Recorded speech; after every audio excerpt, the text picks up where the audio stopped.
সেই সাহাবারাও ছিল শ্রমজীবী মেহনতি মানুষ। বিশেষ করে আমরা যদি এগুলো সবাই জানি, আখিরুন নবী হযরত মুহাম্মদ সাল্লাল্লাহু আলাইহি ওয়াসাল্লাম তিনি সকল নবীর সর্দার, সৈয়দুল মুরসালিন। সেই নবী কি পিএইচডি হোল্ডার ছিলেন? পিএইচডি হোল্ডার ছিলেন না? আমি পড়তে জানি না। যখন বলা হলো যে ইকরা, হ্যাঁ পড়ো,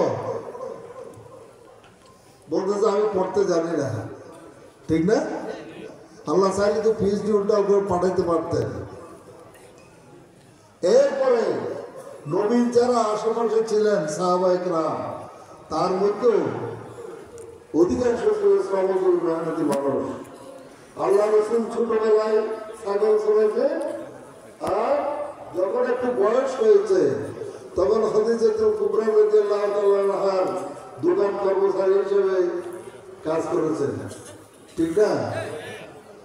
তিনি হচ্ছেন সৈয়দুল মুরসালিন।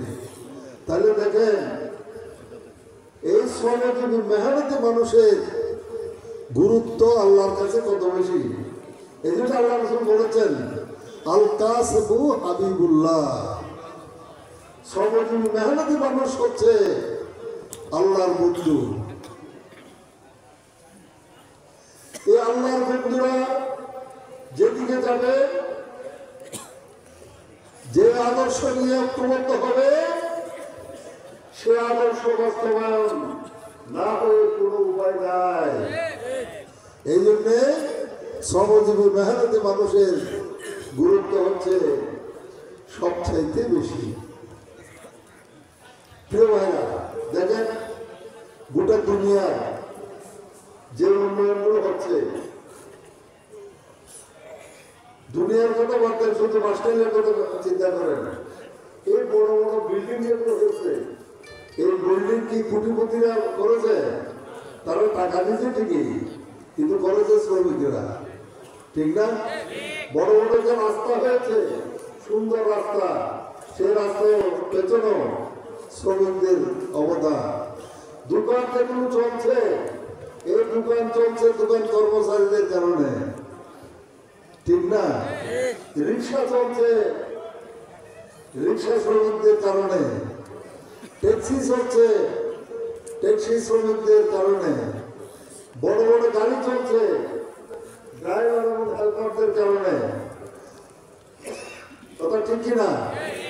তাহলে গুরুত্ব কাদের বেশি? শ্রমিকদের। এই শ্রমিকদের গুরুত্ব বোঝানোর জন্য, এই শ্রমিকদের অধিকার ফিরিয়ে দেওয়ার জন্য আল্লাহ রাসূল কি বলেছেন? আল্লাহ রাসূল বলেছেন, তোমরা যা খাও শ্রমিকদেরকে তা খাও, তোমরা যা পড়ো শ্রমিকদেরকে তা পরিধান করার ব্যবস্থা করে দাও। শ্রমিকরা তোমাদের ভাই, তাদের গায়ের ঘাম শুকানোর আগে তাদের পাওনা দিয়ে দাও। এটা আল্লাহ রাসূলের কথা না? কিন্তু সেই অবস্থা কি এখন আছে? নাই। বরং শ্রমিকদেরকে কাজে লাগিয়ে দুনিয়াতে বড় বড় বিপ্লব হয়েছে। হ্যাঁ, 1917 সালের রাশিয়াতে, হ্যাঁ, শ্রমিকদেরকে ঐক্যবদ্ধ করে, হ্যাঁ, করলো কি? রাশিয়ার বিপ্লব করলো। 47 সালে কৃষকদেরকে ঐক্যবদ্ধ করে মাও সেতুং চায়নাতে বিপ্লব করলো। তাদেরকে দেখে কৃষক শ্রমিকদেরকে ঐক্যবদ্ধ করে গোটা দুনিয়াতে এরকম 30টা দেশে সমাজতান্ত্রিক বিপ্লব করেছে। সমাজের ভাইরা, আমরা যারা আল্লাহকে বিশ্বাস করি, আমাদেরকে অবশ্যই শ্রমিকদের নিয়ে কাজ করতে হবে, শ্রমিকদেরকে ঐক্যবদ্ধ করতে হবে, আল্লাহর দ্বীনকে যদি প্রতিষ্ঠা করতে হয়। প্রিয় ভাইরা, এশার আযান হয়ে যাচ্ছে, আমি কথা বাড়াবো না। আমি শুধু বলতে চাই, আল্লাহর দ্বীন কায়েম করা, এটা আমাদের উপর আল্লাহ ফরজ করেছেন। কথা ঠিক না? বলেছেন এটা ইমানের উপরে একটা দাবি। ইন্নামাল মুমিনুনা আল্লাযীনা আমানু বিল্লাহি ওয়া রাসূলিহি সুম্মা লাম ইয়ারতাবু ওয়া জাহাদু বিআমওয়ালিহিম ওয়া আনফুসিহিম ফী সাবিলিল্লাহ উলাইকা হুমুস সালিহুন। সত্যিকারের মুমিন তো তারাই যারা আল্লাহ এবং রাসূলের উপর ঈমান আনে, যারা কোনো সন্দেহ পোষণ করে না এবং যারা মাল দিয়ে জান দিয়ে সংগ্রাম করে, তারাই তো ঈমানের দাবিতে সত্যবাদী। যদি ইমানদার হিসাবে আল্লাহর কাছে যেতে হয় তাহলে মাল দিয়ে জান দিয়ে জিহাদ করার কোনো বিকল্প নাই। জিহাদটা কি জন্য করবো? আল্লাহর দ্বীন কায়েমের জন্য। আল্লাযীনা আমানু ইউকাতিলুনা ফী সাবিলিল্লাহ ওয়াল্লাযীনা কাফারু ইউকাতিলুনা ফী সাবিলিত তাগুত। আল্লাহর দ্বীন প্রতিষ্ঠার জন্য সংগ্রাম করা হচ্ছে ইমানদারদের দাবি। আর যারা মানুষের তৈরি জীবন বিধান বাস্তবায়নের জন্য, পুঁজিবাদ সমাজতন্ত্র কায়েমের জন্য যারা সংগ্রাম করে তারা হচ্ছে কাফের। এই কথাটা কার? আল্লাহর কথা। কথা বেশি বোঝাতে চায় না। হ্যাঁ, আল্লাহ রাব্বুল আলামিন সূরা হজে বলেছেন ওয়াজাহিদু ফিল্লাহ হাক্কা জিহাদিহি, তোমরা জিহাদ করো যেমন করে জিহাদ করা উচিত। বেশি দূরে যেতে হবে না। রাসূলুল্লাহ সাল্লাল্লাহু আলাইহি ওয়াসাল্লামের জীবন তো আমাদের সামনে পরিষ্কার আছে। রাসূলুল্লাহ সাল্লাল্লাহু আলাইহি ওয়াসাল্লাম তার সাহাবায়ে কেরামদের নিয়ে যে যুদ্ধগুলো করেছে, এই যুদ্ধে জীবন বাজি রেখে কার আগে কে শহীদ হবে, কার আগে কে জীবন দেবে, এটার জন্য প্রতিযোগিতা করে দ্বীন কায়েমের জন্য সংগ্রাম করেছেন, যুদ্ধ করেছেন। কথা ঠিক কিনা? আমরা যদি তাদের সাথে জান্নাতে দেখতে চাই, আল্লাহর সন্তুষ্টি পেতে চাই, তাহলে আমাদেরকেও সেটা করতে হবে। কথা ঠিক কিনা?